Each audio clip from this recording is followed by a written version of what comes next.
Right in the West Texas town of El Paso, I fell in love with a Mexican girl. This is the Outside Gate with Steve Hall on the L4 Media Network, talking US Moto and anywhere the conversation goes.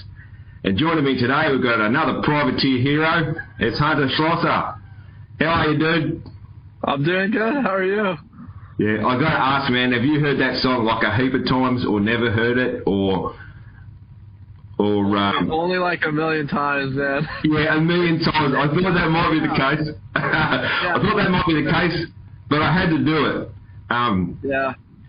Little backstory on that. For a while there, I was driving trucks for a little while for a friend, and in amongst the million other things I've done for day jobs, and I was heading up into what you guys would probably call the outback. It's just, I don't know, it's just up north in the bush to me, but probably sort of that sort of landscape. And all we had up there in the truck was choice of two AM radio stations, and one was all sort of left-wing talkback stuff, government stuff, and then the other one was a show that did a lot of old country music, and they'd get old-timers on to play their playlists. You know, it might be Uncle Bob's Hour of Country or something like that. And one of those guys loved Marty Robbins, and he always got that one going. So I thought it was cool. I used to sing along in the truck. So as soon as I saw that you were from El Paso, that's the first thing that popped in my head. Oh yeah, no, that's a good song. I show it to everyone. Heard it. Yeah. That's what we got to offer you. Famous, cool, man. Famous El Paso. Yeah, man. We'll get into a bit of Texas talk during the show. I thought for a start, man, what's your thoughts on the front runners in season 24 so far? You got any sort of thoughts on that? Man, I think Jet, he's sick. He's going to be hard to beat. And I don't know, everyone else I kind of thought, I mean, Plessinger was pretty surprisingly good. I'm pretty impressed with him. Everyone else up there, you kind of expect them to be there, but nothing too crazy. Yeah, man. Yeah, I feel like as much as I don't want it, I'm an Aussie, but I want good racing. If Jet won the championship, but he battled for it at the last round, that'd be okay. But I don't want him to just tear away. I'm really hoping for one of the old boys to get it done. Eli's got us all worried, but I don't know. I've got a pretty good feeling about Coop, though. I've got a good feeling about Coop. So Coop, he's so tough, man. Yeah, he'll figure it out. The further we get into it, the better. I think so. Yeah, man. I think so. Yeah. Yeah, as long as it wasn't like Detroit where Jet just rips a whole shot and he's gone. Yeah. That's anything else. I don't care if he wins and he comes through everyone. That's cool. Yeah, because that's a good race to watch. Yeah. Yeah. So if Jet doesn't get a start better than sixth for the rest of the year, that'll be great because he'll be having to battle through the pack, and there'll be more stuff happening. Imagine if he had to chase down someone like a good example would be say Kenny gets a start and gets an 8-second lead in the first 5 laps, which is total Kenny stuff. And then Jet comes through to second and then has to try and hunt him down. That's cool. That's what we want to see. So yeah. And I think, too, at Detroit, Kenny was moving there at the beginning. Yeah. And then he kind of dropped off. But that's that's all start, for him, I think. Yeah. So. That's right, man. Yeah. Well, as soon as you see that Jet get the start, it's just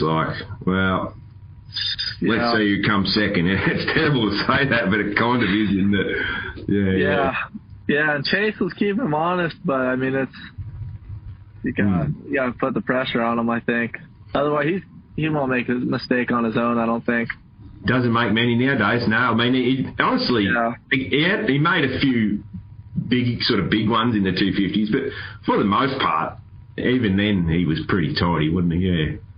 Yeah. The only big thing he's done this year was the Triple Crown, he crashed, but he was trying to come from the back, right? So he was probably going more than he should. But when he's in front, he can just manage the lead. Yeah. Like, which is what it looked like to me. So I think it's going to be too easy for him. He does manage, I hope that's not the case, but... Yeah. Like, I want, just want every race to be an awesome race, And, especially, I don't know how you feel about Jason, but El Paso, that's like, so it's basically New Mexico, Okay, yeah. He was like the guy I saw when I was little coming up, so cool, yeah. I'm pretty big fan. Yeah, man. Look, honestly, man, like I'm like a fan of everyone.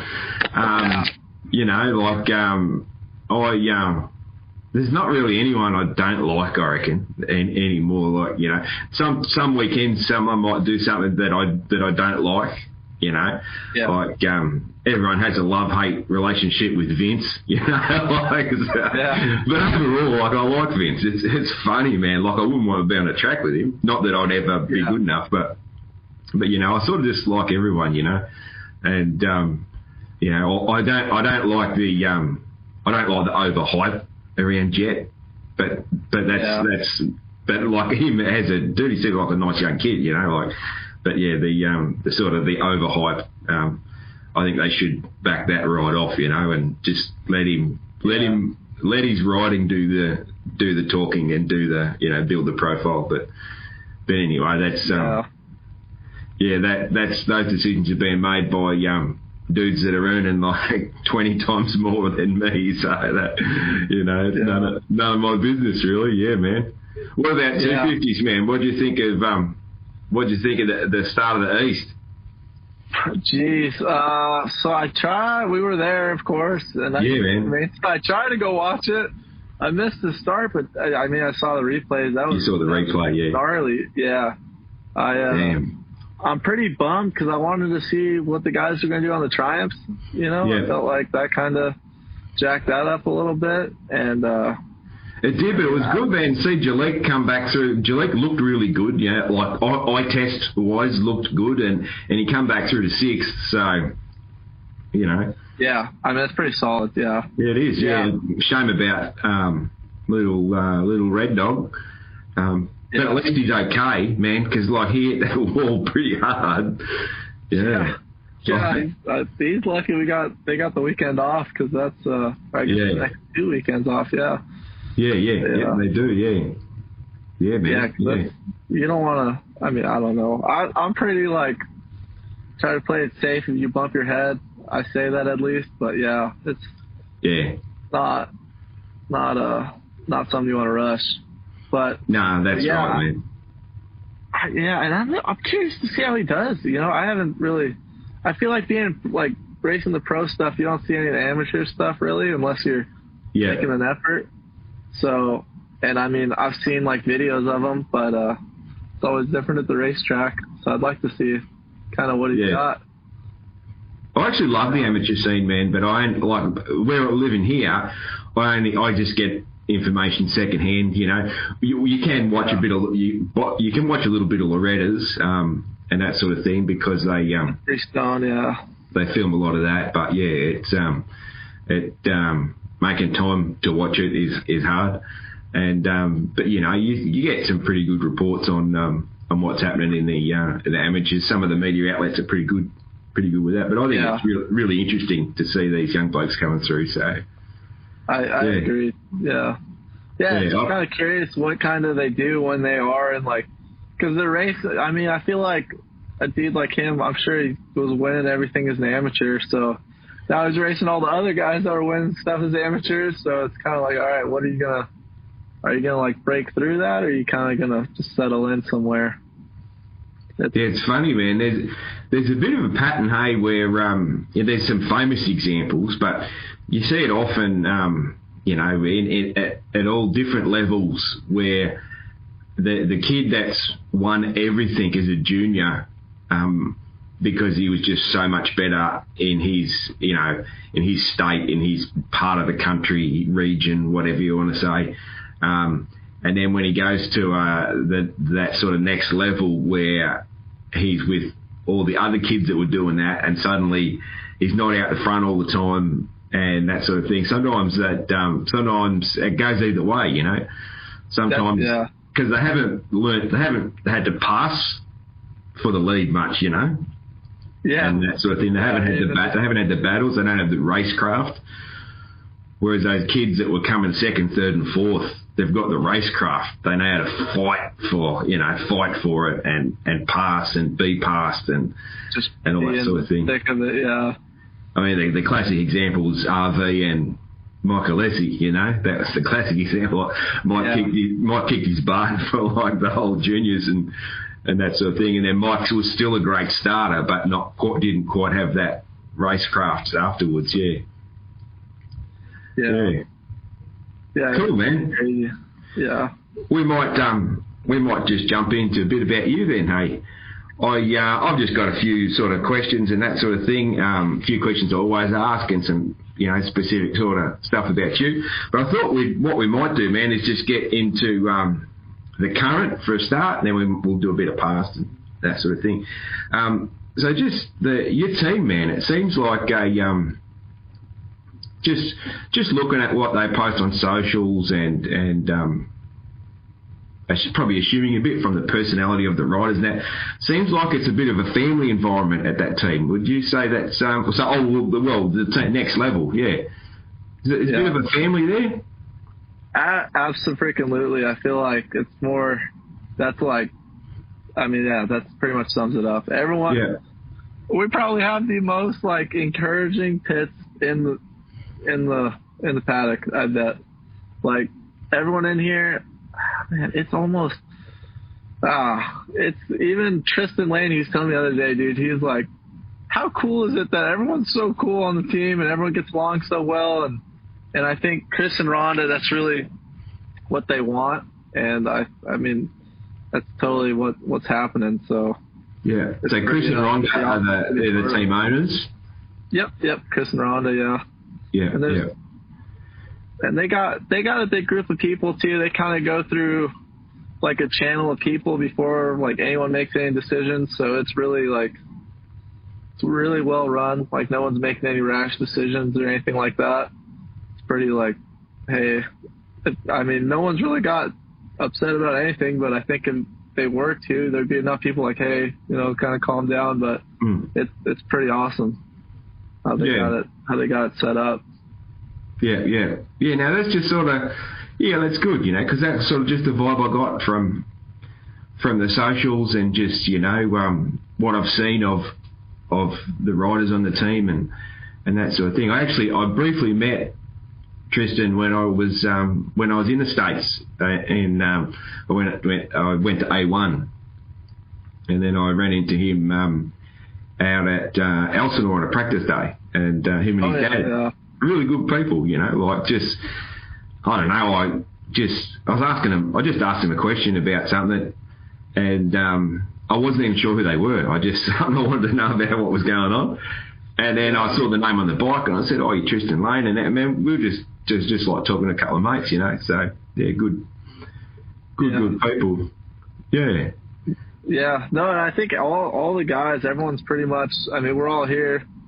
I don't think anyone on our team's getting rich doing anything, so we're all here just because we love it, Because you love it, yeah. Yeah, and it seems like everyone around loves it too, and they just want the best for everybody, so it works out well. Yeah. They use, the level of support, from, are you getting any support from the manufacturer or? Yeah. I don't know how much I'm supposed to say. That's cool, man. You don't get yourself in trouble, yeah. Yeah, no, but I know KTM's helping for sure. Yeah. A little. I mean, a bit, Yeah. We're not a factory team, that's for sure, but we're, everybody helps, so I definitely am appreciative of any of that. And I think it's so cool too. I can't say never, but it's just cool that we're all on the same thing, and like we got parts on the truck for everyone if something happens. So yeah, that's cool. Takes the stress off you a little bit, Yeah. Who was the guy that did the video where he was putting a pair of oversized undies on over his pants and telling you got to put your big boy pants on. That was funny. Who's that guy? Yeah. His name's Michael Lewis. He's one of Chris's buddies. Yeah. And I think they've known each other forever. His son rides two amateurs, but he's like, so he went to school. He's got a nutrition degree. He's what he actually does. He's like he's in real estate, but he's like our motivational speaker, and then he's always calling us during the week. Anything we got questions with, concerned, like he's pretty knowledgeable, and he's very he's always got some good words of encouragement. So it's like last week that was pretty good. We always have like a little team meeting. Yeah. Last weekend was a little funny because Detroit. I mean, just the walk back to the semi truck was like. I mean, it's cold outside, and I guess. Oh, yeah. So we did it over there in the pits, and the big boy pants. Yeah. Put them on. That's the way. Oh no, good man, good. I love hearing about that sort of thing. You know, like we don't hear anywhere near enough about teams like yours, man. So. Yeah. And, I think it's so hard. I think so many sponsors are. Kind of just like results driven, right? Yeah. Which I mean, obviously, I think all the guys we all want to do good, right? Of course. I'm sure everyone wants us to do good, but I know Chris, like with all the team sponsors, he's like, hey, look, like we're like, it's kind of like a mentor program, right? We want to help these guys make them the best they can be, you know, like on and off the bike, and the results are kind of, you know, just going to be a product of. Like, you know, just how it goes. So I don't think there's no real pressure, right? I mean, obviously everyone's like pushing each other, but not in like a, hey, you have to do this or whatever. It's, hey, you got this kind of deal instead. Yeah. So for practice, man, like you're traveling so you're just traveling yourself in your van, you know. So for instance, like just in the, where did you practice this week? Like, did you? So, I was in California, and Tom, my mechanic, he actually stays with me. Yeah. So we were living in my motorhome in California at one of my like best friends growing up, his wife's parents' house in their yard, my motorhome in California, and they're super awesome. They're super cool. But so we were there, and then after A2 we drove. He drove my van, and then I drove the motorhome back to Phoenix. And then I have like kind of my second family here, so we're staying over here. And like this week, I went to Motoland on Tuesday. My bike broke. Did like 5 laps on the Supercross track, and then it started pouring rain yesterday. Anyway, and that night, Tuesday night, Wednesday, it rained. We just went out to an old track that's shut down out here. I tried to ride the Supercross track. It was all muddy. I mean, it's all run down, right? The track is down, but there's some stuff left. And I tried riding that for a while. It was actually pretty fun, I guess, getting used to this mud. But so I rode that. We went and rode this couple sand tracks I know of out here, and then that's it, you know. Just freaking washing stuff all night, all morning, and now we're at the track. Try to help set up a little bit. I mean, that's it. It's just I guess one day of riding, really. Privateer life, huh? That's it. That's where it goes. I hate to complain about it because I love it, but I know it could go a little smoother. Yeah, of course, man. Of course, yeah. That's the way. Hey, the other guys on the team. So obviously, I said I'd met Tristan, and I've seen a fair bit of Justin Rodbell. For those who are listening, I've seen a fair bit of him he's a pretty active guy on socials and that sort of thing. I don't know much about Colby. How old's Colby? I bet I don't know. I bet is he a young fella? I think he's like a little. Yeah, he's probably like 22, 23. I don't know if that's young or not. Yeah. But yeah, me and Colby. Last year we were on the team, and the year before that we had kind of got into it on the track a little bit. But he's super cool. He's probably he's a little quieter. I think I kind of got to crack him out of his shell, but yeah, he's super cool. Definitely. That's right, and Scott Meshy, he's on the team, and you see a little bit of him, on socials and that as well. So yeah. So you guys are all sort of in your 20s then on the team, Yeah, I think so. I don't know how old Tristan is, but because he did tell me when I was chatting to him in Elsinore, but he was 20 something. Yeah, I remember saying that I thought he was. He looks young. I remember telling him he looks young. He said he gets that a lot. I used to get that when I was young too. Yeah. That's the go. Yeah, we're going up there for moto age, but I guess now the guys are not anymore though, man. Nah. Yeah, it's weird. Not anymore, man. Like Billy Laninovich, he's setting the new trend, man, to get out there at 40s. He's my hero, man. That's awesome. Yeah, get out there at 40. Get into it, Don't worry about it. Yeah, that's it. And like a lot of the, I think that the bunch of like front running guys that are all the same age. So like Eli, Ando, Bam, all those guys, Malcolm. They are what are those guys, like 29 this year, I think? Yeah, they're all. Or are they already 30?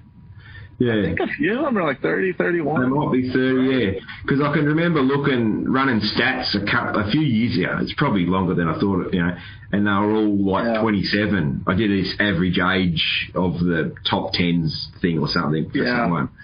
And but they're all, I think, I don't know what it is. It's an interesting thing, how a lot of people are just hanging around longer. I think it's maybe they're a bit smarter with the training, maybe, Yeah, not overdoing it as much. Not getting the burnout like Dunge and Villo had the burnout, Ricky, they had that burnout where it's just like, I just can't do this anymore.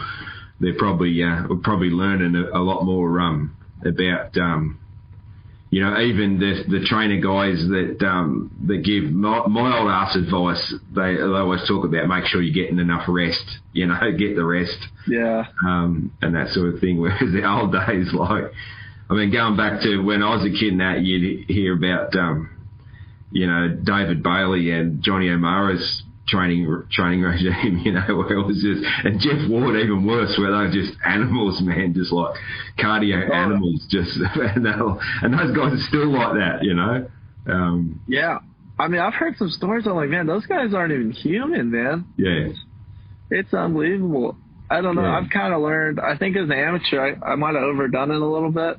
Yeah, and now I'm like, man, I gotta just being rested for Saturday. I think is so important. I mean, you can only do so much in a week, right? Yeah. So, and I mean, those guys, they, I mean, everyone's still grinding their butt off, but it's just, it's a fine line, right? Yeah, absolutely, man. You got to, things about rest and just like the knowledge of diet and hydration and all that sort of stuff as well, It's so much better now, Like I'm guessing that, Johnny O and Wardy probably weren't getting their bloods checked all the time and, dietitians and all that, they were probably just, eating a lot simpler and all that sort of thing, but just, working their butts off, Yeah, they're just gnarly. That's all there is to it. Those guys are just hardcore. And still are, man. Still are. Johnny and Wardy are still getting into all that sort of stuff, man. Yeah. No, it's impressive. It's awesome. Cool. So a bit about your past, man. So a question I always ask is when did the bug bite, man? Like first bike or first experience when you wanted a bike, that sort of thing. When did the bug bite? Oh, man. So my dad had got my brother a Z50 when I was little, so then when I was 5 years old, they taught me how to ride it. And that was it, man. I was on. As soon as I rode that thing, done deal. I'm ready. I was riding it at school. Like, what do you want to do? I'm like, I'm going to ride dirt bikes professionally, blah, blah, blah. Just since I was a little kid, my girlfriend was giving me crap about it, so it's all in there. Yeah. She's crying, laughing. I was like, I'm either going to be a pro dirt biker or a lawyer. Whatever. But yeah, obviously I was trying to do the cooler one. Yeah. That's the one. And what about your first crash, man? Your first crash, was it whiskey throttle into a fence like nearly every kid, or right? What was the first crash? Can you remember? Definitely. No, not on that. Not on the 50. I remember I got a 60, like a KX 60, and I totally whiskeyed that thing into the fence, like right through the wooden fence. Oh, right through. Yeah, geez. Oh, yeah. Yeah. It's a real standard answer. It makes me laugh. Like, that was my daughter's first crash. She was a whiskey into a fence. Yeah. Mine was kind of slightly different because it was the fence was being built, and there was a big roll of what we call ring lock wire, which is kind of like what else? Yeah, but like big squares about that big, okay. They'll run out those rolls for a lot of farm fencing here. And I ran into the roll where that was my first one. Got the XR 75 bars and all that tangled into the roll. Yeah. And that was just a whiskey, like come around the corner. Oh, where were the brakes again? The same old thing. I'm banging into that. So that was Gotta learn the hard way. Yeah. That's it, man. That's it, yeah. And amateur racing, young racing and that sort of thing. Give us some memories out of that, man. Like, any sort of levels out of that, on 60 racing 60s or 85s or whatever. Yeah, so I didn't really do a whole lot of racing as a kid. I think the first race I did, I was 11 on the KX60, and it was just like a local arena cross. Yep. And that freaking crashed in the whoops, classic. Just thought I could come in way faster than I should have. Yeah. But you probably never had to. Is that the very first time you'd even seen a set of whoops? Was it the actual race? I had rode like some little bumps. Like we had like a little pit bike track in the yard, So I just mess around in the yard, but not like those, right? Those are different. But so I mean, it was all pretty new. Yeah, and you did a little bit of BMX, man, as well. Yeah, so my sister used to race, my brother used to race, and I used to race. We did some arena crosses. Anyway, one year came around, we were all hurt. My little sister, she broke her femur, right? Ran into, broke her femur. Yeah. My brother, he broke some stuff like on his shoulders, or like his ribs, right off your back. And then I just crashed, just split my lip open. And so my family was over it. My mom was over it. So there's 3 or 4 years I didn't even see a dirt bike really. And so, I mean, the next closest thing is a BMX bike, right? So that's what I did there for a while. And then I just couldn't stay away, man. Had to get back to it. And probably sophomore, junior year, started riding a lot. And then did the whole Loretta's thing, and then just here we are, old man racing Supercross. Yeah. Hey, what about Loretta's, man? What's what's like your best result or just coolest memory from Loretta's? So I went in the C class. I felt like I should have won. I don't even remember what I got. I mean, I was top 10, but nothing great, right, in the C class. And then the next year I went, and I got 5th in 450B. That was probably my best result, yeah. And then the next year, I went 250A in College Boy. I think I got 13th in 250A. Yeah. And then College Boy, I don't even remember. But so it was happened pretty fast, I feel like. Who was winning? Who was winning when you were doing that in your classes? Gosh, I remember my Senior B year was Justin Cooper's year when he won. Yeah. And then, was it the year after me that was Jet? I know I was racing pro the same time Jet was as an amateur. Yeah. Maybe it was Jet, yeah. Yeah. Yeah. I think it was Jet, actually. So that Which Jet, is crazy because back then, you know, Joe used to stick it to him. There's a bunch of guys that used, you know, he was good, but not like, it just blows my mind to think what a short time that he's, like, whatever, squeaking amateur wins to now he's waxing the whole 450 field. It's insane. Yeah. That's interesting, man, because, like, I know there's a lot of stories, and that's, you know, Loretta's is, the field's deep, you know. But there's a lot of stories, like when he was a little junior in Australia, I've got friends who are from the same area, you know, they saw him on 50s and everything, you know, like, and he was just waxing everybody right from the get-go. And they say he would never worry about stretching a lead even when he was a little kid like that, you know. He would just go there, just do what he had to do on the 65, come back in. Wow, what the heck? Hasn't changed much as far as that goes. But, yeah, I guess probably when he went to Loretta's, man, would have been, you know, a time where he really did have that a lot more pressure on him than he was probably used to at the start. Yeah, cool. It's so, man, I feel bad. I can't even remember who was winning because, I don't know. I feel like when you're in the race, right, you're worried about kind of yourself. It's hard to know. I don't know. At the end of the race, I don't even care. I just want to know.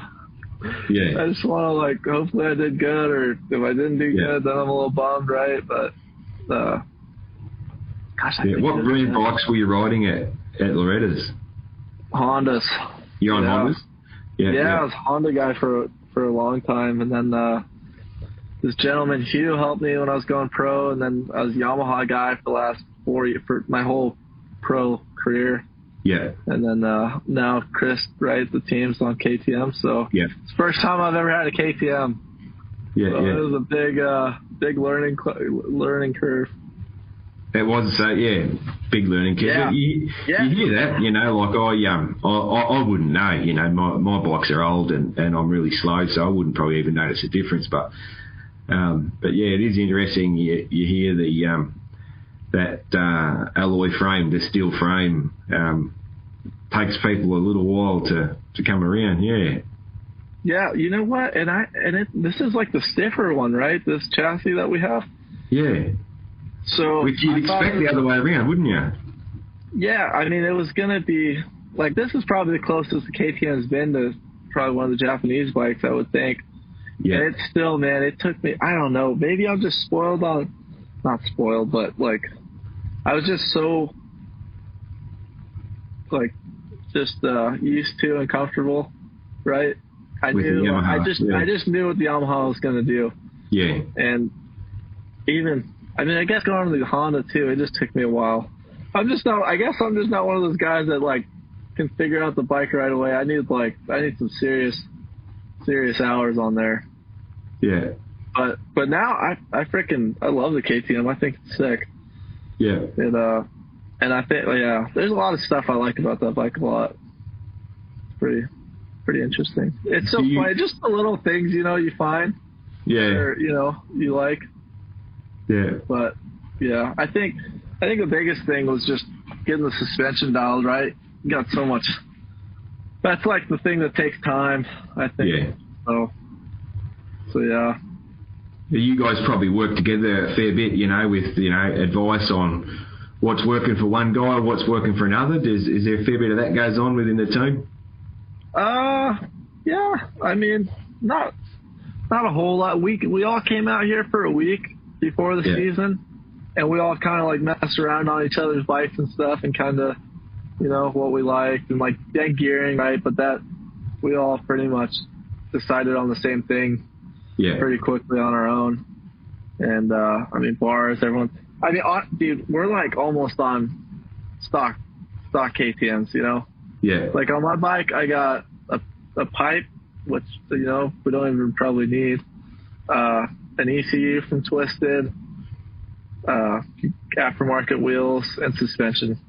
Yeah. And, you know, handlebars. So that's it. It's Sucker's stock, man. They're pretty good. I mean, even, geez, yeah, that's it. That's all we changed.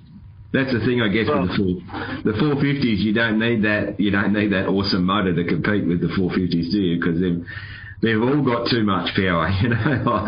Yeah. Well, I don't think it's too much power. It was funny because I was training at club in the off season, and I had it on the slow map, right? Because I don't know, just for whatever reason, I had it on the slow map, and I was like, man, I can't ride this thing for nothing. And then I accidentally switched it on like the fast map.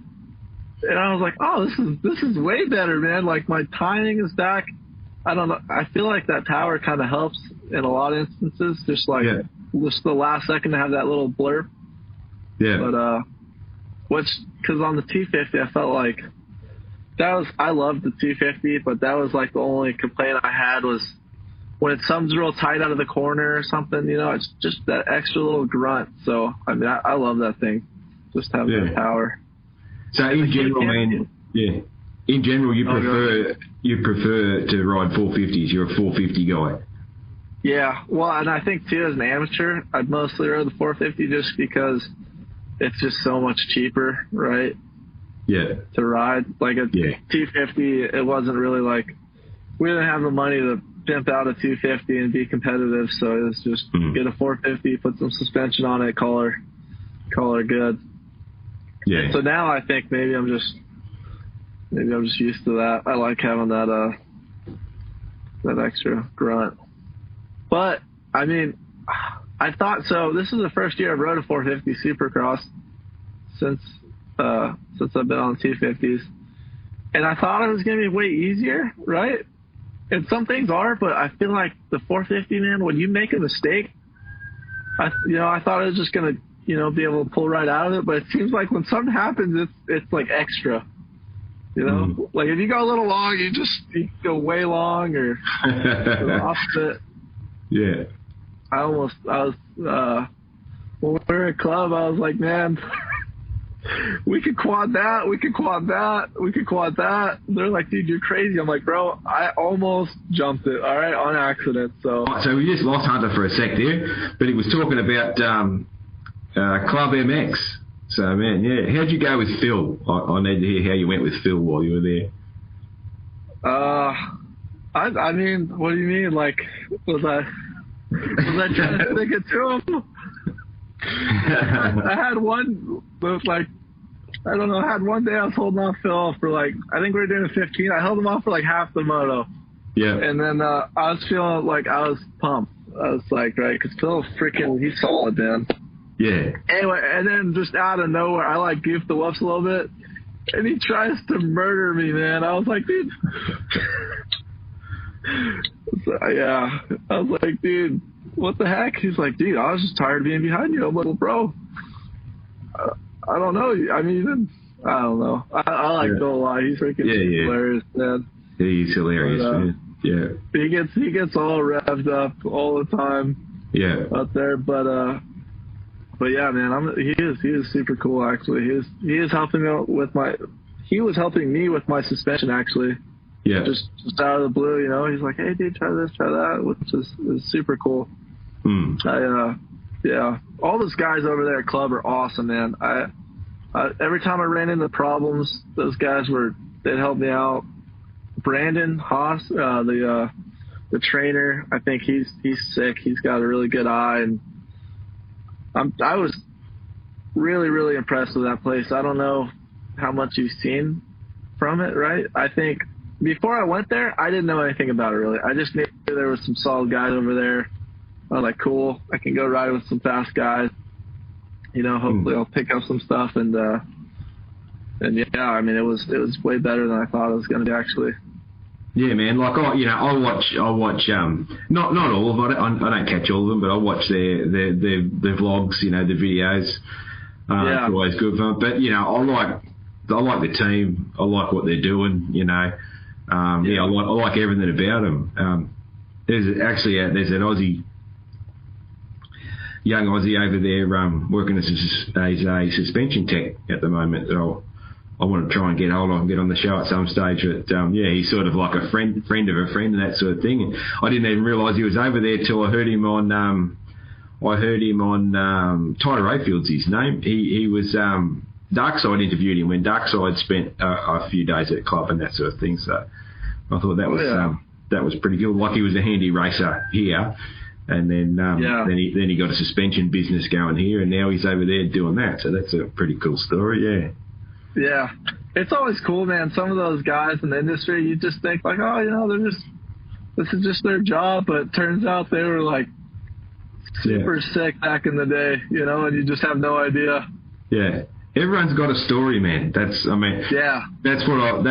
my favourite thing about talking to people is everyone's got a story, about where they've come from and what they do and what they want to do, man. Which that unintentionally leads me into the next questions, man. Like, what's the moto goals for you? Like, what's your sort of your goal? I guess your career goal, and then what about also a goal for what you want to do after you stop racing at a high level?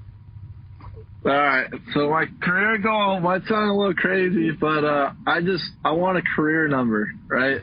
Yep. Which is like, geez, I mean that's insane, I'm gonna have to really get going, but yeah, I just think that would be sick to have a career number, So top 10 out of everybody would be. Yeah. Is there a number in mind? Oh yeah, I'd be 44, man. Yeah. That's like since I was like 5, that was my number. Yeah. So every year, whoever's 44, man, I'm just like, sick. Yeah. Sick. So 44 is that what you run on your KX60? Yeah. Oh yeah. Yeah. That's that on there. So, and why originally was it 44? Was that because it was like your dad's number or anything like that? No, nothing. I just remember, like, in elementary school, right? Kindergarten, learning, or whatever, 1 through 100, and I was just like 44. It just looked so cool to me. Yeah, the look, Like 4, it's even, it looks cool. It's like, it's symmetrical, but it's not. I mean, it's not symmetrical, but it's like almost, it's just sick. Yeah, cool, man. Cool. That's it, man. Who's 44 this year? You probably know. Yeah, Josh Hill. Josh Hill's 44, is he? Yeah. Yeah. Cool. Yeah, man. Yeah. Career number. It's a good goal, man. It's a good goal. Yeah. Yeah. So, I mean, who knows? But yeah, I'm gonna have to. Yeah. You need a few more. I'm gonna have to at least be in the main events, Yeah. You need a few more results like So like I looked up your. I always look up people's best results. So those couple of top 10s in 2021, man. Yeah. The COVID year during the what do we call them? The residencies, So yeah, those are so cool. I wished those would come back. Yeah. That was for me. I guess it made it easier for you guys, yeah. So you get settled into one location, yeah. You do 3 rounds in the same place, Yeah. It was sick, and it was just enough time too where you couldn't really. I mean, you didn't have to you couldn't really ride in between, Yeah. Like you just race to race, you'd work out in between, but I just thought it was cool, you prep before the year, and you just going with it as it goes, and I think too, even just I was living in my motorhome and Tom was with me too. And that's how I actually met Chris and Rhonda, because they were living at the track too during cousins. Then we started spending a lot of time together, got to know them, got to know a bunch of other people that I hang out with now all the time still. So it was like, right, like amateur races, you're camping out, you're hanging out, you got some free time, just spend some quality time. Yeah. But which we still get to do now, but it's definitely not as much, Yeah. So. Yeah, I can remember it was probably other the big podcast guys I remember them talking about how much fun those were, you know, even for them, because they got to. I think it was Jason Thomas who was particularly talking about it. He was saying how he got to like really take in the city and that part of America, rather than just being in and out. They would do like, you know, they saw some sights and got to know that little place that they've been to so many times, but they've just been in and out, and they actually got to have a good look around. So yeah, I see what you mean. Yeah. But I guess probably the reason they wouldn't do it it'd just be crowd numbers, wouldn't it? You know, because they're saying you're pulling from the same crowd, so to get them there, you know, 2 or 3 times. It's not going to happen. I get it, right? Yeah. But, business wise, it you know, each time they go to a new location, they've got a new crowd, you know. So yeah. That's it, man. Yeah. We were in Anaheim, 2 or 3 times. Yeah, so, that's right. Yeah, but I guess that's just like there's so many people though in California. And so many people. It's so big, and it's such a hub of the sport that people, you know, like I've got a mate who went to both Anaheims this year, you know, so like, it was not even a thought. It was just like, I'm able to go again. So he was just going. It wasn't like, do I want to go? It was just like, I can go, you know. So, Yeah, you know what's crazy is we were coming after Christmas, driving to California to get set up there for the first few rounds. We're driving up there on the 10, right? And dude, it was like 1 out of every 3 cars had like a dirt bike or a razor or a quad or camper trailer. It was New Year's. Think about we're driving up, and I'm like, what is going on, man? Where's all these people from? Like, dirt bikes. It was, I don't know. Sometimes you hear it's kind of dying, but at that moment, I was like, dude, I did not realize how many people there were out like that are here, you know, that ride. Yeah. Which was super cool. Because at the track, you kind of see the same people, right? But I was just on the highway, and I was just like, dude, there's just dirt bikes everywhere. It was pretty cool. Traffic sucked, but it was cool to see so many dirt bikes.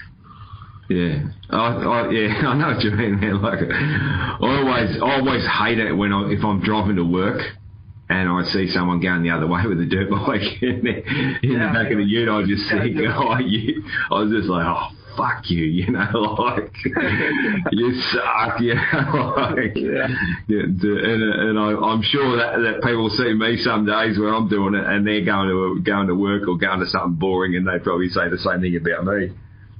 Oh yeah. How do you go on your travels, your privateer travels, man? How do you go with like with nutrition, man? With just cooking, eating well, cooking your own food, that sort of thing. That has to be a challenge. Yeah, it definitely is. Dude, it is hard to find some food sometimes. I mean, Chipotle is always kind of the go-to, right? Yeah. It's usually always one of those. That's pretty good. But, like the team, right, Rhonda, she always has some good snacks in there, you know. Yeah. You know. So as long as I can get to the truck, it's usually okay. Yeah. Airport, man, like when I do fly to the airport, it's just, you got no hope of getting anything that's healthy at an airport. Hard, yeah. But man. Obviously, I try to cook at home before I go. Maybe take some leftovers or something. You know, put them in my bag. Yeah. Now, imagine that would be a huge struggle when you compare to, you know, some of the guys you're racing against that probably have every single meal prepped for them that's perfectly the right amount of protein and calories and everything like that. And you're thinking like, geez, you know, I'm in the RV, I'm traveling through here. I wonder if this town's got, you know, something healthy to eat. Yeah. I mean, usually though we're downtown, right, somewhere, so there's usually something pretty. Yeah. You can find something good. Yeah. It's not always cheap, right? But you can find something good. I think it was funny.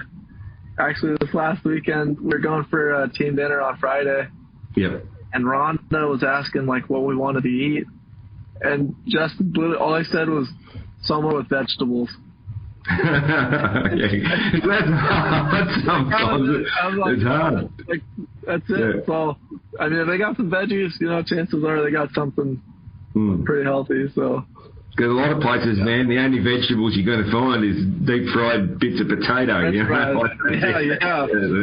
That's your vegetables, yeah, man. Yeah, maybe the thinnest slice of lettuce in something, That's that's about it. Hey, man, tell me about Slushy Nation. I've seen that. I'm not across it, but I've seen that on your bio in Insta or something like that. I must have come across that. Yeah, what's that all about? Yeah, so I mean, everyone's kind of got their brand, right? Yeah, man. Yeah.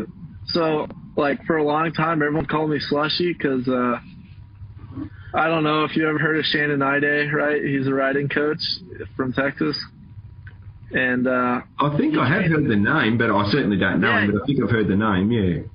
So he kind of trained Trey and Dungy and those guys for a time. Yeah. Anyway, so I trained with Shannon for a while, but he couldn't say my last name, right? So he just called me Slushy.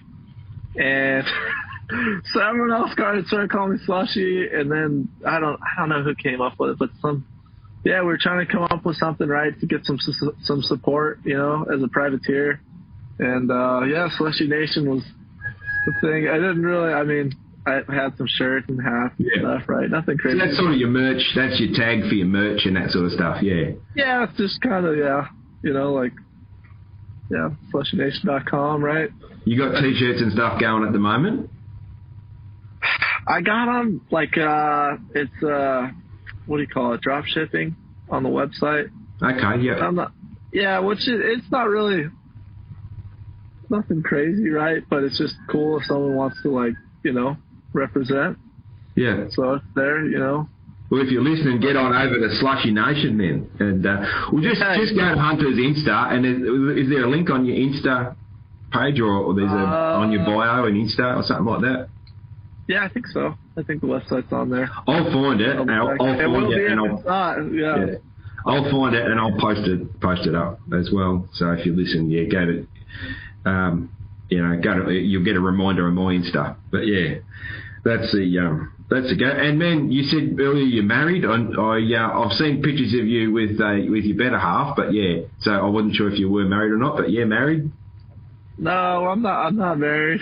Oh, I mean, I've been dating my girlfriend. Her name's actually Tristan, which is kind of a little weird when she's over here, right? Tristan. Yeah. But, I've been with her for a couple of years now, but we're not married. Yeah. Yeah. So where is she? She is in Texas? Yeah, so she's from El Paso. Actually, we went to high school together, so I've known her forever. Yeah. So we kind of reconnected, yeah. Does she get to races and that much, or is she, Yeah, well, she usually comes to a few. So, she's coming to Glendale, right? This is my home race. Yeah, of course, yeah. And then she's got family in Dallas, so she'll do Dallas too. And then probably, I don't know after that, maybe just Salt Lake. Kind of crazy. Yeah, the ones that are a bit closer. Yeah, cool. Yeah. How does she feel at the races? Does she get freaked out when you're racing, or does she just love it, or? Yeah, no, she's into it. She loves it. Yeah, I think she likes hanging out with everyone too. She has a good time. Yeah. She doesn't get too stressed about you getting hurt and all that sort of stuff. From time to time, you can tell. Yeah. I know if I tell her I crashed or something, she's, she kind of but yeah. I like any, any. Yeah, of course. Yeah, I think a lot of wives and girlfriends are good at being stressed, but not letting the racer know how stressed they are, because they don't want to, because it puts more on your shoulders, So I think a lot of them are good at that. Yeah, I would agree with that for sure. She is. I just have no idea. Probably. Yeah. Yeah. That's the guy. And dude, like what? So yeah, just back to goals, man. What do you want to do? You know, when you're I mean, you'll never hang the helmet up. Hopefully, you'll be always enjoying riding and that. But when you stop riding at this level and following the national scene, whatever age that is, what do you want to do after that? Geez, I always thought I would, I'd like join the fire department, but I don't know. I mean, so maybe something like that, or just kind of. Yeah, I don't know. Honestly, I haven't really thought about it a whole lot. I kind of just figure it out when I get there, I don't know. I'm just not, man, I'm just like, I feel like I got so much, like I can improve on, and I can be so much better. So I haven't, that's not even a focus. I haven't really thought about it. Yeah. That's all right. It doesn't have to be a focus, man. It doesn't even have to be a focus. And there's always, for guys, obviously you speak well and you got a friendly demeanour and all that sort of thing. There's always jobs for guys like that in the moto industry, isn't there?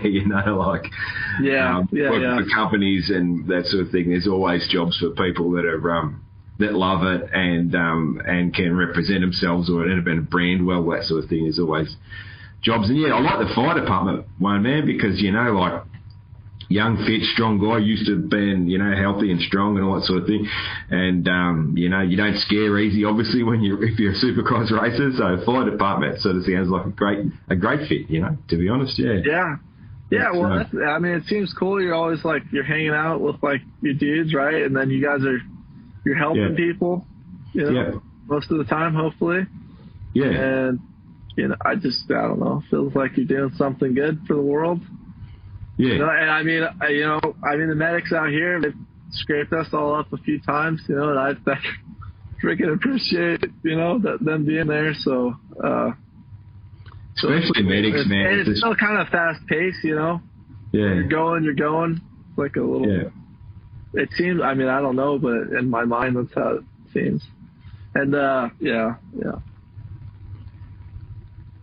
medics, man, it's a special breed to want to be one, I reckon, a medic, a paramedic, and, all that sort of thing, or even just like a high-level first aider and all that sort of thing. Like, man, I don't want to be the guy that gets called to see stuff like that, I used to keep my basic first aid training up, and I've been a basic first aider for low-level events and that sort of thing.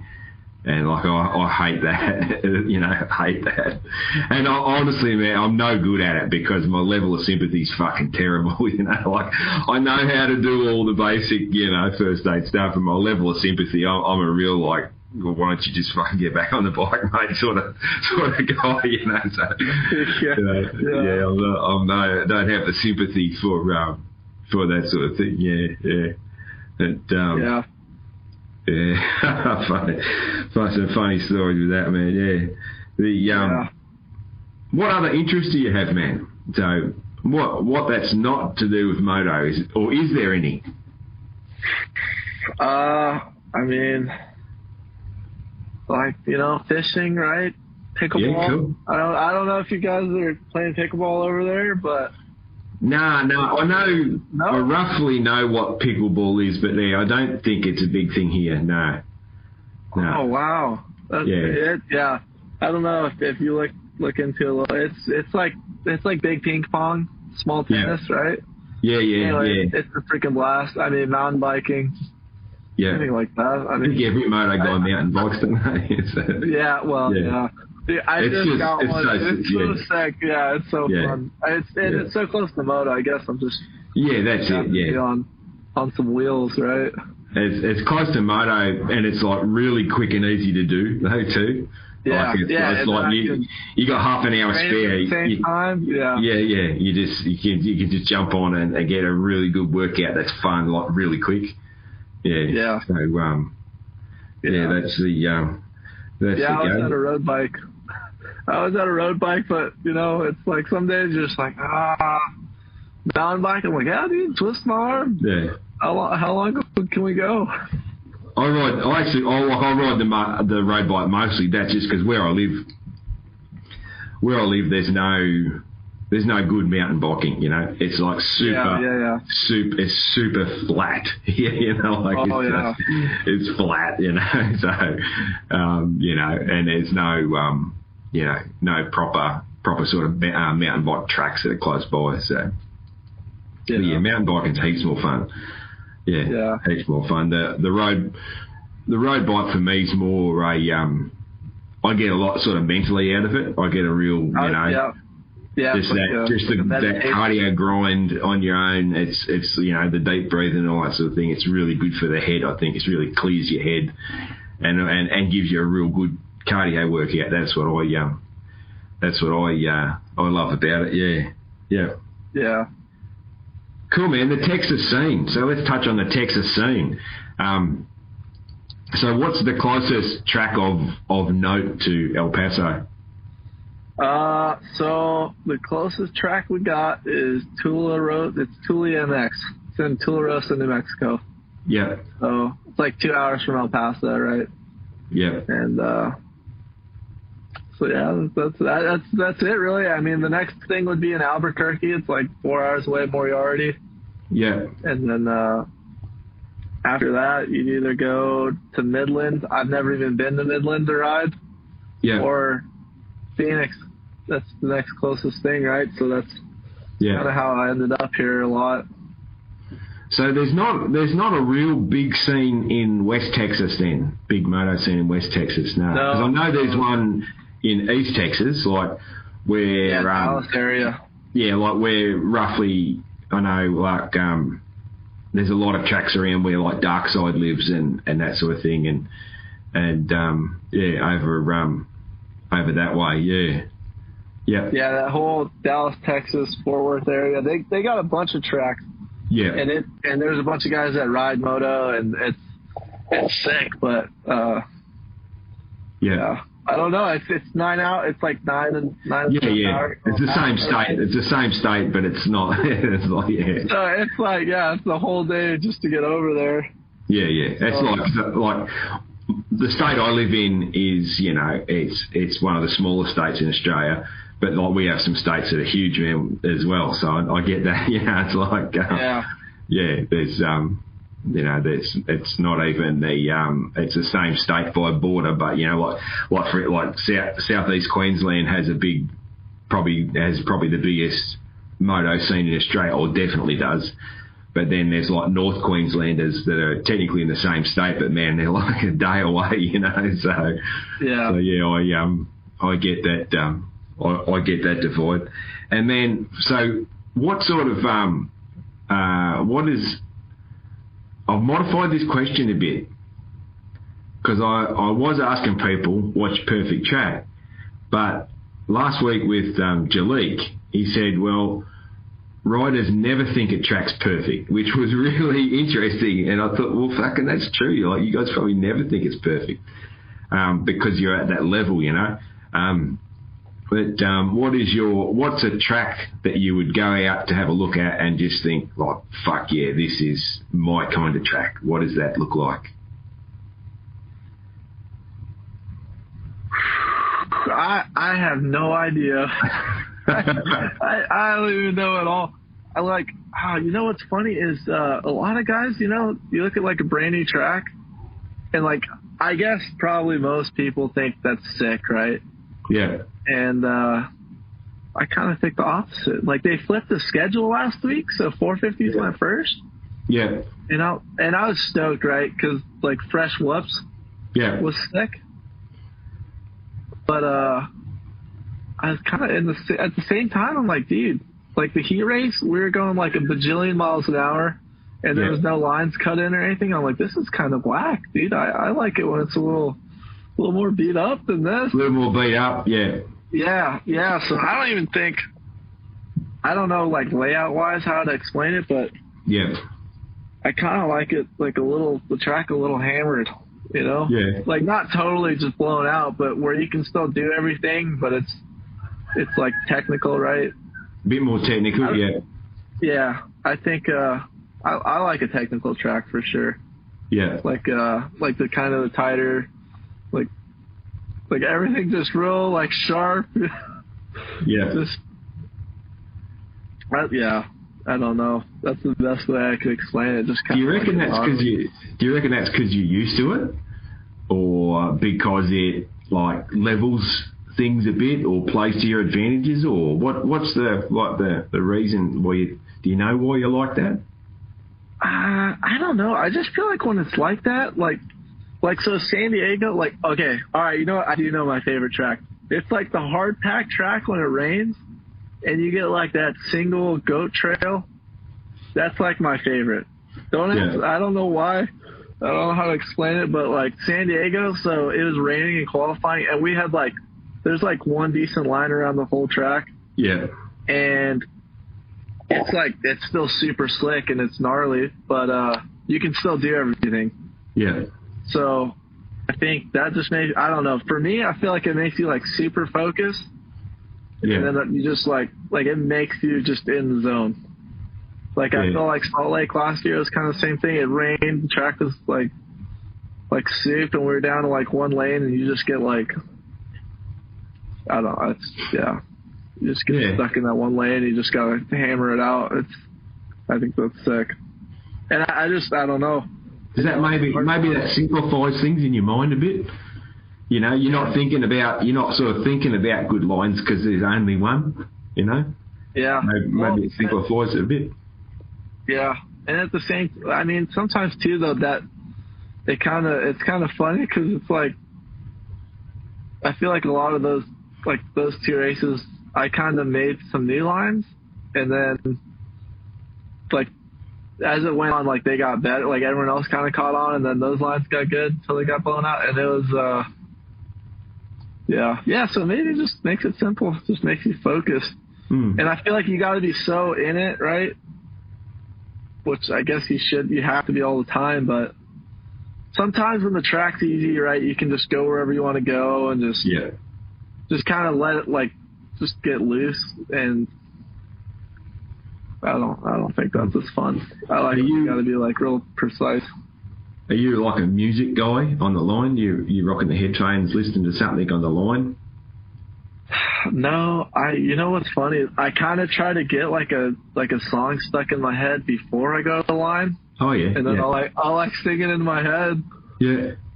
But I'm not like listening. I don't have headphones. Yeah. Yeah, just sort of have it running through your head. Yeah. Yeah, because there's a lot of guys, they're rocking their headphones now, you know, just helping them get in the zone. Yeah. Yeah, I feel like it just keeps you clear, you know, like you just, because it's like my uncle, he's big into karate, and they call it like the zone states, no mind, right? Oh yeah, yeah. Like you're not thinking anything, you're just reacting. Yeah. And I think that's probably when I ride my best is just when you're just in it, you know, you don't have to think about it, you're just doing it. Yeah. That's a good skill to have, man, when you become a dad. That you'll need to tap into that. You need to tap into that like Homer Simpson empty mind where there's chaos around you, but it's having no effect on you. Young dads master that skill, you know. But where you that's how you survive young children, you know. So, that's one thing young girls can't get the hold of that. That's why mums get so stressed. Yeah. Well, yeah. That's that's what that reminds me of. Yeah, man. Yeah. I don't know. When I I race a little bit and I'm no good, but like my concentration is probably the worst part of my game, you know, like I'm terrible at concentrating, you know, and even like I raced cars for a while and with my dad, and I'm a much better, I was actually a pretty good driver, but I'm a shit house dirt bike rider, so, but, what are you thinking about, man? What the heck? My mind just wanders, but that's how I am as a person, man. Like I struggle to, like on a moto track, I would struggle to concentrate for a full lap without just my mind wandering on I might be thinking about the bike in front of me and how it looks, or what sort of helmet that guy's wearing or something, and notice something in the distance, or a truck in the car park. Oh man, I'm just hopeless with that. But that's sort of how my mind runs. That's, I'm a bit of a different. One of the best ways I had a dude describe me once. He sort of looked at me, a guy I worked with, and he looked at me and he just sort of gave me this funny look, and he goes, "You're a different sort of cat, aren't you?" And I was like, "Yeah, well, that fucking probably sums me up." So, yeah. There's a guy who was trying to teach me stuff, and it was like, "You're not going to teach me like that, man. Just let me do it. I'll figure it out." Yeah. So, yeah, that's the go, man. I might ask you, it's towards the end of the show, I'll just ask a few sort of random questions, man. Or there's my elbow just hitting the desk. I like to edit that out. Before I do that, though, man, you got any topics you want to bring up? Any sponsors you want to thank? Like anything at all you want to add into the show? Yeah, of course. I mean, Team Next Level, right? Yeah. On the team. Hugh Ridley, my parents, SC Service, Trob's Butcher Shop, Hole in One, White Sands Construction. Yeah, that's pretty. Those are all the big ones, man. Tom, my mechanic, he's the man, dude. He keeps everything going over here. That's pretty much it. Cool, man. Cool. Hey, so let's have a look. Who was your childhood hero, man? Like moto-wise or just in general? Either, man. Yeah, however you want. So, moto, or if it was someone from a different sport or whatever, or someone that you knew personally, whatever. Just who you feel was your childhood hero. Moto guy, I guess. So it's like. Yeah, it's usually the case. Yeah. Yeah, freaking James. I just thought Stuart, he was the man. Yeah. I don't know. That's so basic, but. Yeah, no, that's good, man. I literally saw a video of him throwing a whip, and I was like, that's my guy. That guy's sick. Cranking one. It's pretty hard not to be a James fan, Like, James he's about my age, so it wasn't a childhood thing or whatever, but yeah, I was a Chad guy, The whole of Australia, were behind Chad. Like, he was the groundbreaker. He broke the ground of Aussies doing all this, so... but I always still, even when they weren't getting along, I still love James as well. Like, how can you not love James? Yeah.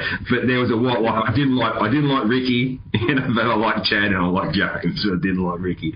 But I mean, nowadays, of course I like Ricky, and that sort of thing. Same as all my favourites. I didn't like their rival at one stage, but then, like my childhood hero was RJ. So,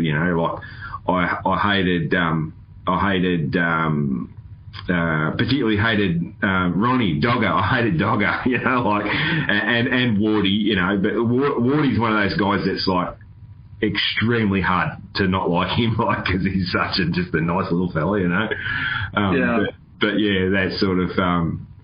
But nowadays, like the Dogger is like the coolest dude ever, and then I was like a Stanton fan, all the RJ fans sort of become Stanton fans by default. It was like the baton was passed, and so then his sort of rival was Damon, so I didn't like Damon. But now, like same again, just love it. You always end up loving all these guys that were the villain to you when you were young.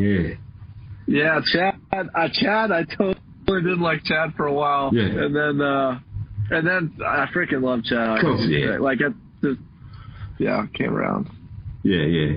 He's sick. I don't know. And he was like just the freaking what monster, dude. I think I just had so much respect for him for that. But you see the video? He just keep doing like the whoops, and I'm like, oh, what a G. Yeah. Did you see the video of him on Tate's 85 and he's in shorts and sneakers? Yeah, what about that? Yeah. His missus said he tore his knee up or something on the property. Yeah, so that was funny. Yeah, man. Let's have Let's have a look. Dude, here's one that I've been liking to ask. What is your spirit animal, man? Oh, jeez. I don't know. I feel like, I don't know. I'd like to think like an eagle or something. Nice. That's one I don't hear too often. Yeah, an eagle. Yeah, that's cool, man. Yeah, I can. We like to jump. We're Supercross guys. We're in the air. Yeah. Kind of. Nice, man. Yeah, I like that. That's a good one, man. That's a good one. I feel like everyone always says like a lion or something, right? Or like you get lion and tiger and that a lot, And I've had a few. Cool, of course, Like a lot of guys that are into moto and that, they're a fucking tiger, all right, like it suits, Yeah. So that's what I think. It's fitting, yeah. Yeah. It's a funny question. All right, you get some funny answers, and then you get some answers, and people have already really thought about it, and they really know what they're really into it, But it's just I think it's just a funny question someone asked me one day, and I thought I'm going to use that. Most of these things they go around and around. Yeah, man. Yeah. All right, probably kept you up long enough. Hey, couple of things I do to close out the show, man. First one is give us your best Aussie accent. Shrimp on the bobby. It wasn't terrible, man. What's the Rise of Lights? The what? Sorry, Rise of Lights. Razor blades. Where'd you get that one from? I don't know. It's I saw on Instagram they say like you're supposed to say like rise up lights, but then it makes you have an Australian accent. Oh right, yeah. Razor blades, yeah. That's all right. You're not too bad, man. You're sort of in the middle, Like that, I've had some terrible ones, and I've had some good ones, So yeah. That's all right. That's cool, man. I've got a little shit before I do. So I close out the show with a little sing along, man. That there is no pressure to join in on, but I want to do just a little shout out. So I'm always asking, well, not always asking. I've got to ask more and more. I've got to keep bugging everyone for feedback on the show. I love feedback on the show. Always changing things, trying to do things a little bit better. And I love to get a bit of feedback, and I don't get enough, But yeah, I had a guy from, I actually don't know his name, so I should, or his or her name, but 2020 Media, who are a photographer from the Pacific Northwest, gave me some really good feedback, enjoying the show and that sort of thing, and that was really cool to hear from them. That was via Insta. So yeah, give me feedback, and definitely if there's something you don't like about the show, or something I should add, take away, anything at all. I'm almost impossible to offend. I always say the only thing that offends me is bad pop music. So, tell me something shit, tell me it's good, whatever. Yeah, I like to hear from people what they think that I can do to make things better. Cool. All right, man. So, do you know Kenny Rogers, the gambler? Yes, I do. All right, so there's no pressure at all, man. I'm just going to slide into a verse, the verse before the chorus. When we get to the chorus, man, if you want to have a crack, you just jump on in, and I'll back off and let you go, or you can join in with me or whatever. There's no pressure at all, and it's not about being good, man. This is just about having fun. It's just for fun. So I handed him my bottle, and he drank down my last swallow. Then he bummed a cigarette and asked me for a light, and the night got deathly quiet. And his face lost all expression. Said, if you're gonna play the game, boy, you gotta learn to play it right. You got to know when to hold 'em, know when to fold 'em, know when to walk away, know when to run. You never count your money. When you're sitting at the table, there'll be time enough for counting. when the deal ends done. Thanks, man. You joined it a little bit. That's good. That's more than most people do. Yeah, I try. I know the song. I sing it, man, but yeah, that's all right, man. Yeah, I'm still waiting for one day. One day I'll have someone on, and they're just going to fucking take it away and just fucking tear away with it. Once that happens, I'll probably change the song up. But anyway, thank you very much, Hunter. Thanks to everyone that's listening. Good luck for the rest of the season, man. I really appreciate your time. Thanks. Thanks, man. Cheers.